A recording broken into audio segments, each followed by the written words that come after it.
until CDK either pays a ransom or otherwise resolves this issue. Tom Maoli is one of those businesses that's been affected by this. He actually owns several dealerships in New Jersey. He is joining us this morning. Good morning, Tom. Thank you for being with us on Morning on Merritt Street. Thanks for having me. You know, we've heard about so many companies being attacked like this and then ransoms being levied at those companies. It's happened to hospitals, it's happened to medical insurance companies as well.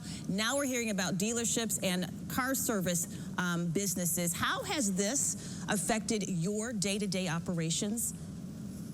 Well, listen, it's slowed down the entire process. Customers are coming in to try and buy cars. Everything has to be done manually.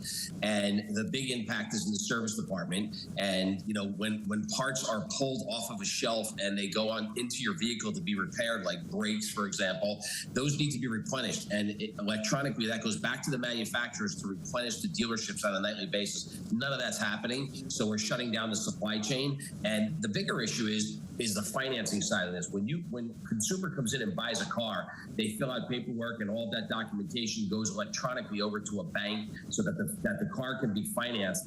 All of that is being backed up. We have, you know, deals on a daily basis. We're trying to get the consumers in the cars and out on the road. We don't want to lose the customers, and we want to make sure that we're satisfying the customer. But those deals are getting backed up. The banking is getting backed up. You know, just in my dealership group, you're talking millions of dollars. So this is a nationwide problem. You know, across the country, you're talking billions that are backing up on a daily basis. Yeah, it sounds like a mess, Tom. And even those of us who aren't in the car industry, we know that at the end of the month, that's when you're trying to hit all your sales goals. You just talked about everything backing up. What kind of a dent is this putting in business?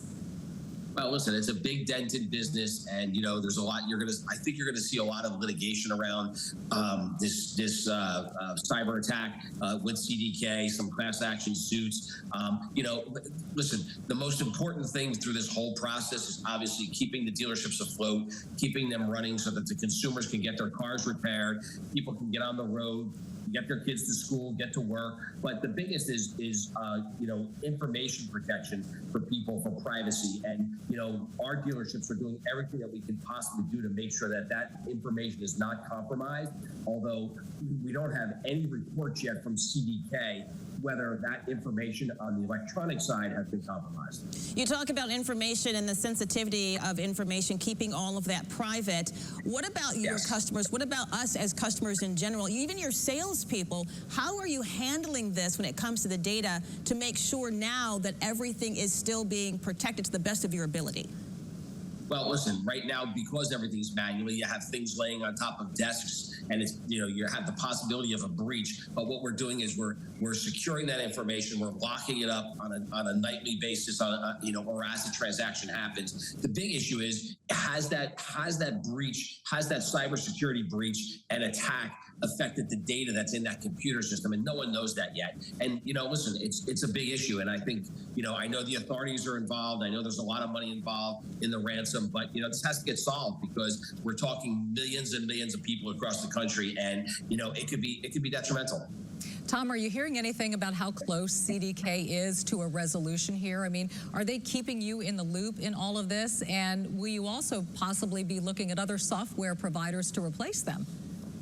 Well, listen, they are keeping everyone in the loop. We're getting daily emails, although I'm not so sure how far along they really are in solving this problem. You know, I don't have the exact details, but I know that I've heard $80 million on a ransom. So, you know, we're talking about a lot of money. But, you know, across the country, it's billions of dollars that are being held up in financial transactions, consumers being able to get their cars on the road. And there are other software providers out there. But, you know, the question becomes now is, what actual firewalls and security did CDK have in place to protect all of this? And did they have the proper precautions in place? You know, this goes on, like you said, you know, when you started the show, you talked about medical and hospitals, and this, you know, there's other attacks that have happened around the country. And it seems like, you know, whoever's doing this is very smart at what they're doing because they're attacking the backbone of our country, of healthcare, transportation. So, you know, this is not just by happenstance. This is all planned out.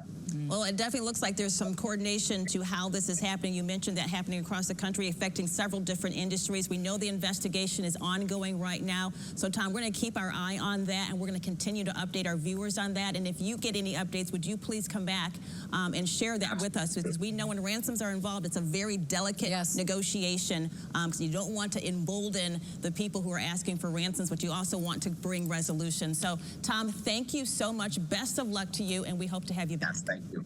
Great. Thank you, Tom. Meanwhile, a new law